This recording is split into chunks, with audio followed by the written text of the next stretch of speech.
هي السيلينج سكيلز هتكون في صورة حصص، وغالبا هتكون كل يوم جمعة.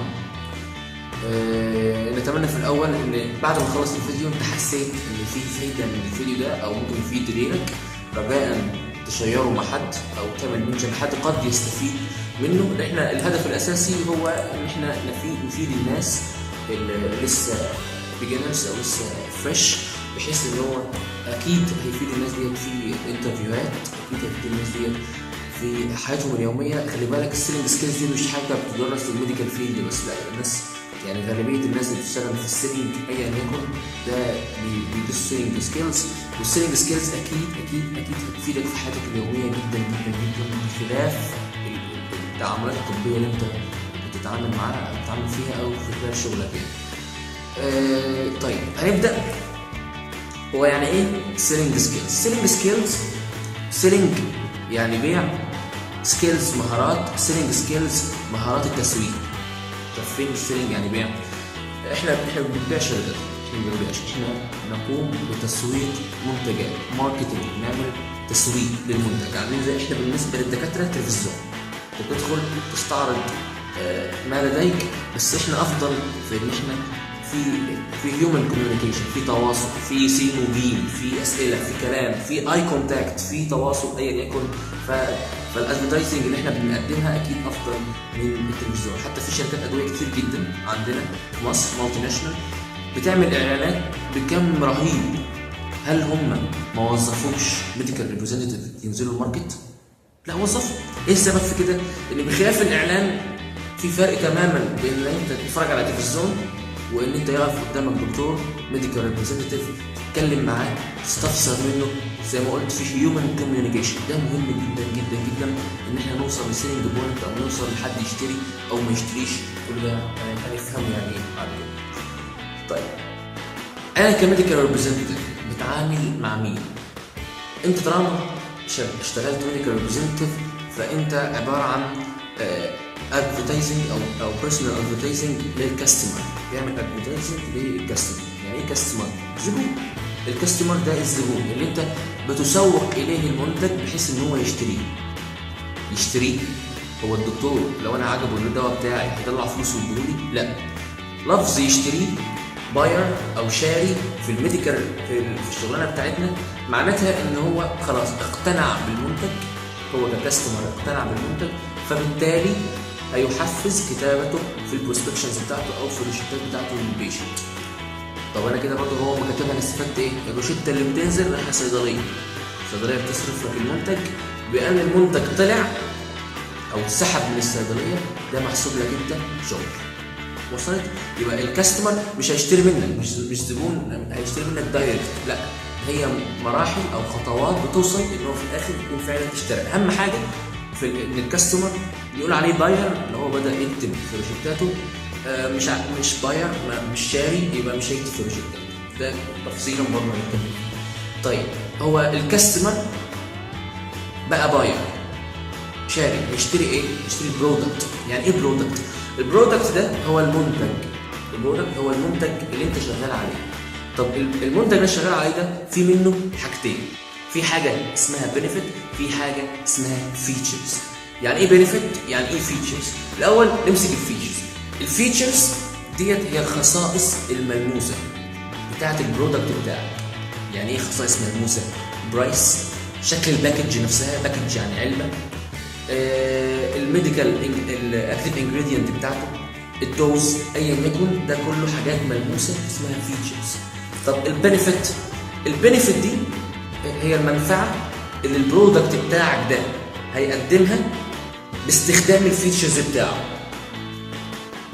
يعني احنا قلنا البرودكت له فيتشرز، خصائص، سعر وشكل وجرعه ومواد فعاله الى اخره.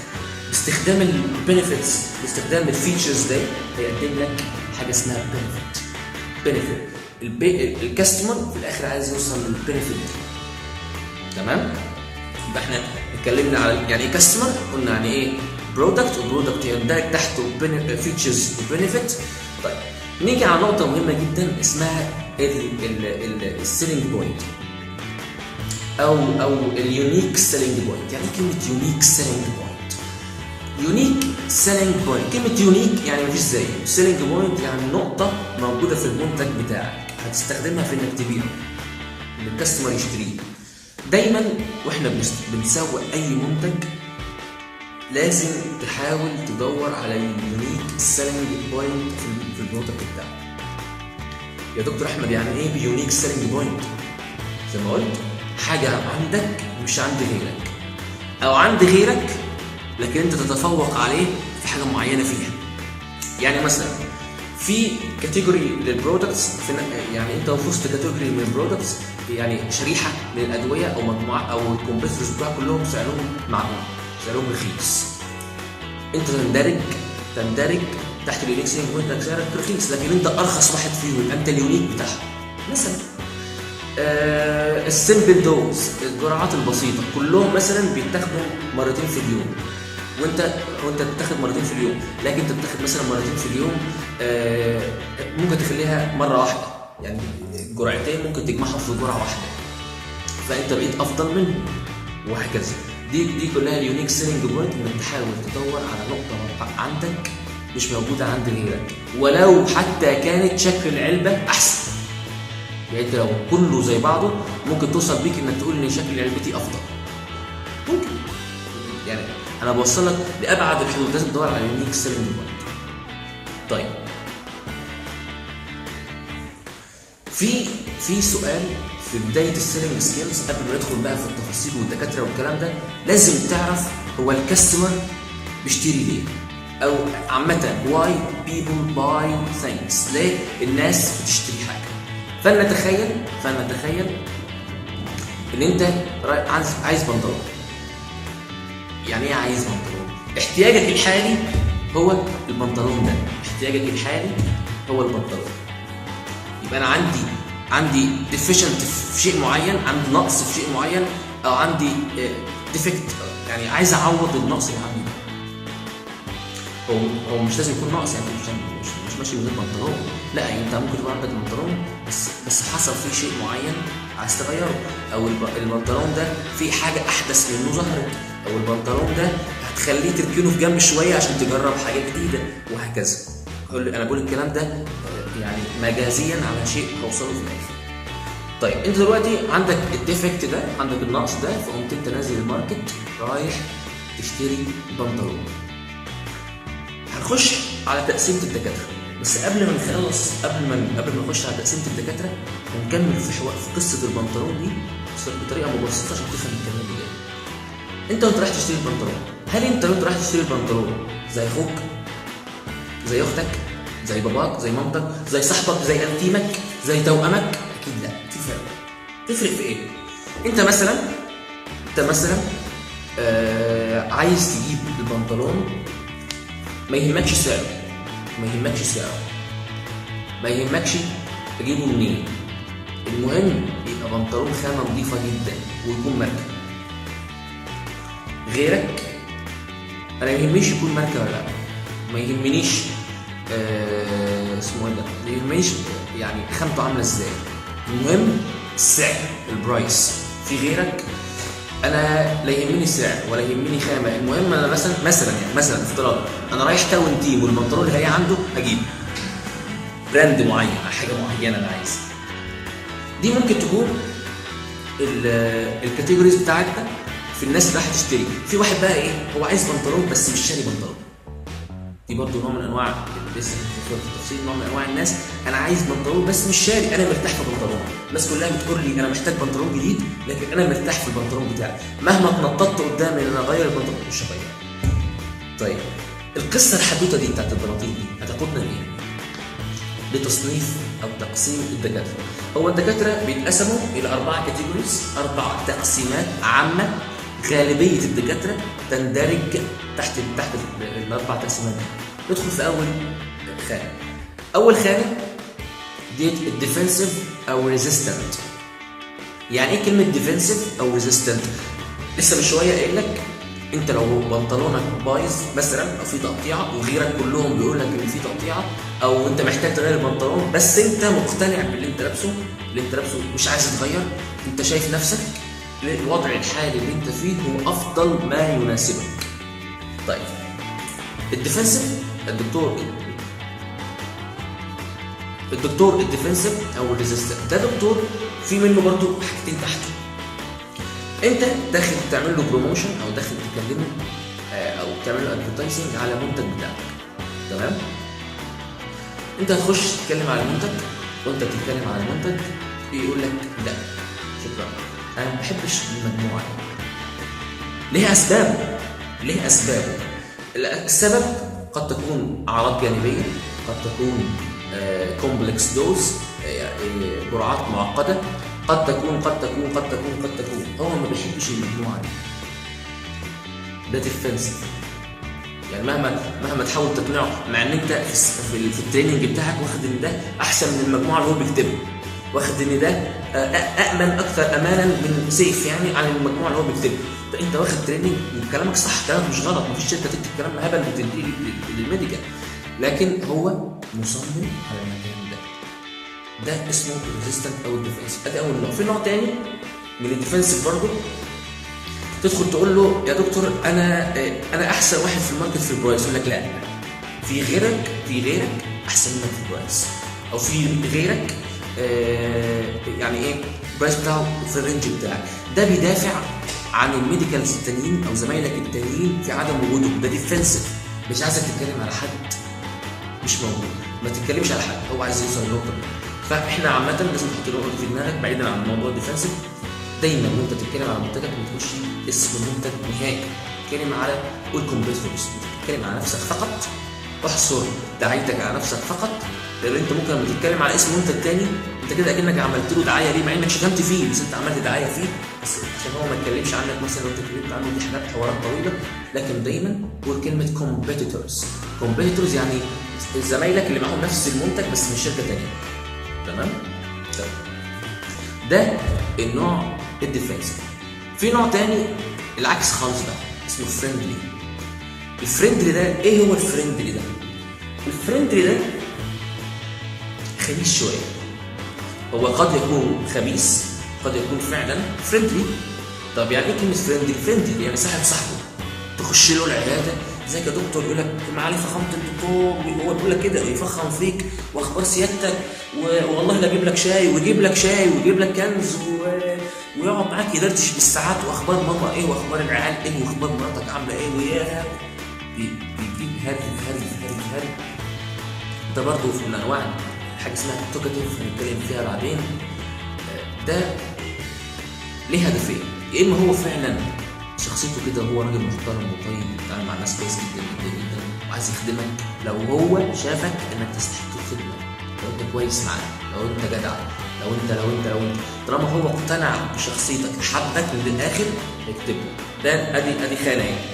الخانه الثانيه من الفريندلي ده صاحبه اول نفس الحوارات بتتكلم بس انت اول ما تطلع من العياده فخص عليك وعلى اللي بعتك ليه، مفيش نتائج، مش كرها فيك، انت ممكن تكون اتعاملت معاه كويس جدا بس ضيعت له وقته، يعني هو اللي اتكلم بس انت ضيعت له وقته. هو عايز يديك انطباع ان هو هيكتب لك وهيحقق لك التارجت مره واثنين وثلاثه، فانت لما تطلع من العياده ايه ده، انا كنت بزوره مرتين في الاسبوع، مره كل اسبوع، ليه يا عم انا بزوره كل مره، يعني ايه بزوره في الشهر مرتين ولا حاجه، ده هيكتب لي، ده خلاص وعدني، عارف ايه هو عايز يوصل للنقطه دي، انك تقلل زيارتك فيه، يعني مش هيكتب لك. يبقى احنا كده حدتين عكس بعض في النقطه بتاع الفريندلي ده. تالت نوع من الدكاتره، التالت والرابع من حاجتين برضو يعتبروا عكس بعض. في نوع من الدكاتره اسمه سوليوشن. يعني ايه كلمه سوليوشن ده؟ السوليوشن ده نوع من الدكاتره بيبقى فيهم يندرج تحتهم اللي هم الاساتذه الجامعيين. نوع من الدكاتره بيحب شغل البحث، بيحب يبقى دايما على اخر ما توصل اليه الابحاث والدراسات والكلام ده. ممكن يكون شغال هو اصلا في ابحاث، ممكن يكون شغال هو ممكن يكون استاذ جامعه، ممكن بس الراجل ده هو قد يكون فليكسبل شويه. ليه قد يكون فليكسبل شويه؟ لان انت لو دخلت له بمنتج جديد ولو كان نفس الماده الفعاله موجوده قبل كده، لكن انت داخل له باسم جديد، هو عايز يكتب الاسم الجديد، هو عايز يجرب المنتج ده، دايما بيبحث بيسيرشر، بيبحث، عايز يستكشف، عايز يعرف، عايز يجرب، عايز. ده نوع كويس جدا جدا من الدكاتره، وده من نوع من الدكاتره المحترمين جدا والاذكياء جدا، ان هو فعلا هيديك تجربه للمنتج هيعجبه او ما يعجبوش، ده يعتمد على البرودكت بتاعك. طيب في نقطه بس نخليها الاخر، ده السوليوشن. عكسه الباست باك. باست باك ده نوع من الدكاتره اللي دايما غالبيته ما تلاقيش فاتح الزيارات، ما بيبصش حد، تلاقيه بيعمل المناديب بطريقه وحشه جدا. يعني انت دكتور وقاعد قدامه يحسسك، ممكن يقول لك يا استاذ، ممكن يقول لك اي حاجه، مش عايز الصوره، حاسس دايما ان انت هتضيع له وقته. ليه بقى؟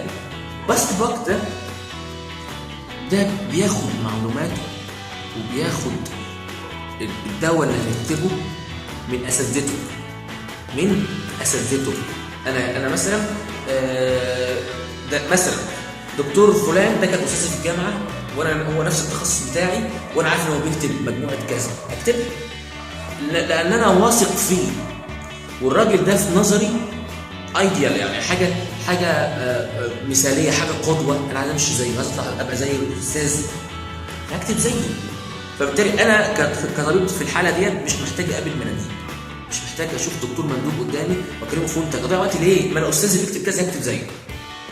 او شوف زميله هو اخر حاجه وصل لها يا اسطى، قول له والله يا اسطى الدواء ده حلو، طب احنا نجرب، من غير ما يضيع وقته، لان ممكن يكون بيتبع زميله، بيتبع استاذه، او ممكن يكون هو مقتنع ان الدكاتره اللي بيجوا يزوروه هم عباره عن اضاعه وقت.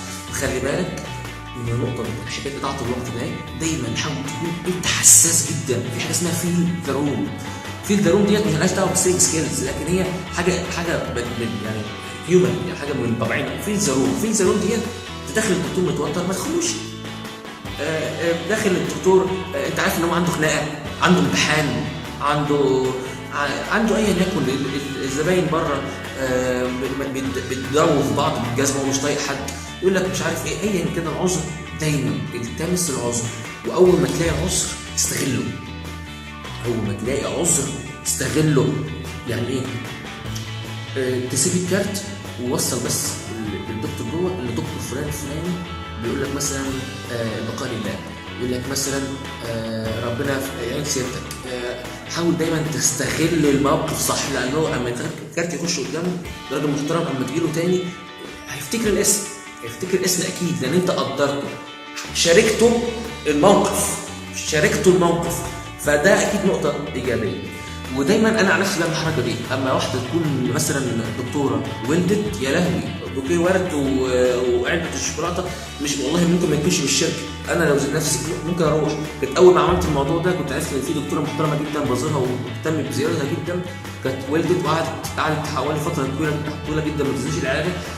تاني يوم بعد ما عرفت ان هي والده بعت لها مسج طويل كده، ما جبتش فيه سيره المنتج، ما جبتش فيه اسم الشركه، في الاخر كده كونجراتيشنز مش عارف ايه والف مبروك. في الاخر خالص دكتور احمد ياسر. انا رحت لها بعدها باسبوع، انا دخلت بس دكتور احمد ياسر مش عارف ايه، انا يا دكتور انت كنت بعت لي، عملت معاها شغل محترم جدا، رساله 35 قرش بعتها لها على الموبايل، فرقت معايا جدا جدا جدا مع الطبيب. وده ليه؟ لان انت دايما تحاول تحسس البني ادم اللي انت بتتعامل معاه ان هو مش مصدر فلوس بالنسبه لك، او هو مش مصدر كتابات، لا هو هيومن بينجز، انا هيومن بينجز، هو عنده فيلينجز، انا عندي فيلينجز، في احنا الاثنين في على طاوله واحده، انت داخل له عشان بزنس، والكلام في البزنس لا يلغي تعاملات الشخصيه. ما بتكلمش مع علاقتك انت بمديرك ممكن يبقى صاحبك وانتيمك، مش عارف انت لو قصرت في الشغل يفيدك، ما بتكلمش في كده، لكن في التعامل مع الكاستمر، مع الزبون، مع الفارماسيست لازم يكون في بينكم ود. ليه؟ انت دايما كده، حتى لو مع صاحبك ان قدمت الود، ان عايز حاجه من صاحبك بتعمل ايه؟ تروح قايل وازيك يا صاحبي وانت حبيبي، نروح وايه في الاخر بعد اذنك انا عايز كذا، بعد اذنك لو تعرف تخدمني في الحته الفلانيه، لو انما تخيل انت رايح لواحد مش صاحبك بقى، راح اول واحد يا دكتور انا عايزك تكتب لي. انت مين يا ابني؟ انت مين؟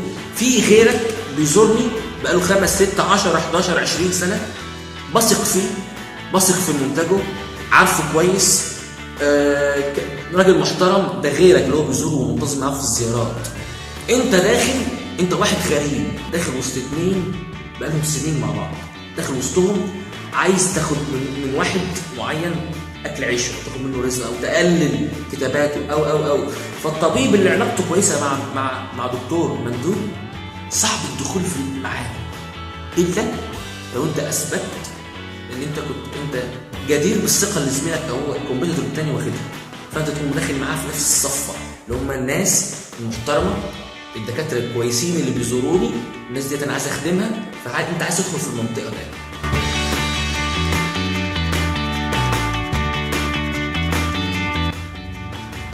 طيب قبل ما نتكلم بقى في خطوات ازاي تدخل للدكتور تتكلم معاه، تعمل حاجه اسمها كول يعني انت بتعمل الدعايه بتاعت كام شغل بقى، ده شغلك كل ده مقدمات انك تدخل تعمل.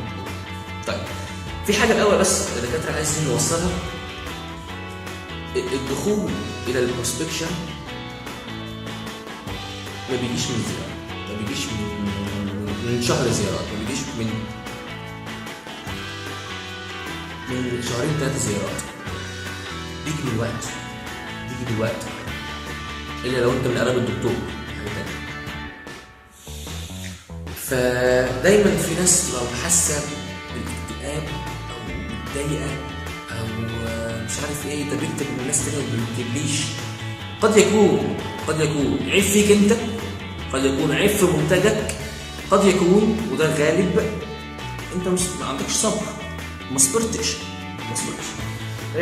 الناس لما بتيجي تشتغل بتقعد فتره طويله جدا لغايه ما الدكتور اصلا يفتكرك، يفتكر اسمك، يفتكر شكل منتجك، يفتكر اي حاجه عنك. انت بعد كده في المستقبل القريب ان شاء الله تخش للدكتور والله ما هتقول اسمك ولا هتقول منتجك. ازيك يا دكتور، هو يقول لك ازيك يا دكتور كذا، والله كذا كويس، والله مش ممكن والله كذا ناقص في الماركت، مش عارف ليه، شوف لكم حل. والله هتلاقيه هو بدأ يتكلم، بدأ هو يعمل كول او بدأ يعمل هو ريفرشمنت لنفسه بمجرد ان هو يشوفك. ده لو علاقتك بيه كويسه، لو انت مجتهد في الزياره. كلمه مجتهد في الزياره مش معناته انك داخل الزياره تقعد نص ساعه مع الدكتور. انت زي ما لسه قلنا اهو في زروم دكتور زحمه جدا وانت داخل تقعد معاه ربع ساعه، مش هتدخلك تاني. ممكن والله يقول اساسا انت بره ما تشوف الراجل ده ما تدخلوش. هي الفكره كلمه الاجتهاد في الزياره هو الانتظام فيه. اعمل فايل، هات فايلات كده. انت مثلا عندك في لستك 50 دكتور، تعمل فايل، هيبقى عندك فايل 50 فايل لكل دكتور. 50 فايل ديت يعني ورقه في الشهر، يبقى عندك 50 ورقه، كل دكتور اسمه عباره. انا رحت للدكتور يوم كذا، عملت معاه كذا، هو قال كذا، وصدقني النقطه ديت ان وصلت لمديرك انك بتعمل الكلام ده، يا لهوي ده ممكن يرقيك مكانه. انت كده بص قمه الاجتهاد، تعمل شغلك وزياده. ليه بقى النقطه دي مهمه؟ انك لما يدخل الدكتور وتفكروا انت قلت الزياره في كذا، هو في باله يحصل كده في موديفيكيشن بيحصل. الراجل ده مهتم بيا، يبقى شايفني مهم، يبقى انا مهم بالنسبه له. هو كده وقف عند علامه استفهام، هو انا مهم بالنسبه له؟ دورك وشطارتك انك تعرفه ان هو مهم بالنسبه لك، ده هو فعلا مهم. انك بقى تشكر وتمدح، وانا من غيرك مسواش، ومنتجنا نايم، وحضرتك ان شاء الله هتكون السبب ان هو يقف على رجليه، اديله الاهتمام. ودايما حاول دايما تعكس انجازات الطبيب في حقك في حاجه حصلت لك. يعني ايه؟ والله يا دكتور حضرتك لما بدات تكتب لي انا ده خلاني ابقى سعيد جدا ان موجود فريش زي حضرتك في دكتور في مقام سيادتك بتكتب لي انا. هينبسط والله، هتلاقي في فلوس انت والله يا دكتور حضرتك لما بدات الفيدباك يتحسن والاقي الفيدباك يتحسن، انا بقيت في قمه السعاده مع اني كنت متخانق يومين مع اهلي. على فكره مش عيب، مش غلط ولو كانت اكذوبه، بس مش ما تأفورش. يعني انا مش تقولوش انا ده انا امبارح كنت متخانق ومطلق ومضروب بالجزمه ومسروق وبلاوي سودا، وما عرفت انك كتبت لي علبه يوم يتحسن وبقيت زي الفل يا رياس. يقول لك احنا مثلا على فخاتك قوم روح. مش كده. استغل زي ما قلنا استغل المواقف استغلال سليم.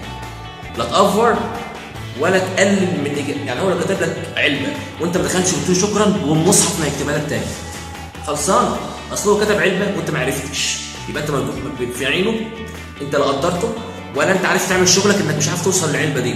موضوع انك عرفت منين هو كتب علبه دي هنوصل لها كمان شويه. لكن دايما اعمل ماكسمايزيشن للافورت اللي هو بيبذله في حقك. ده حكايه البروسبكشن هي ما بتوصلش ملخصا مش من يوم وليله، ممكن تقعد سنه كامله، ممكن احتمال ممكن تقعد سنه كامله والسنه اللي بعدها تلاقي المنتج ده مولع الدنيا، احتمال. بس يا رب يديلك يصبر عليك.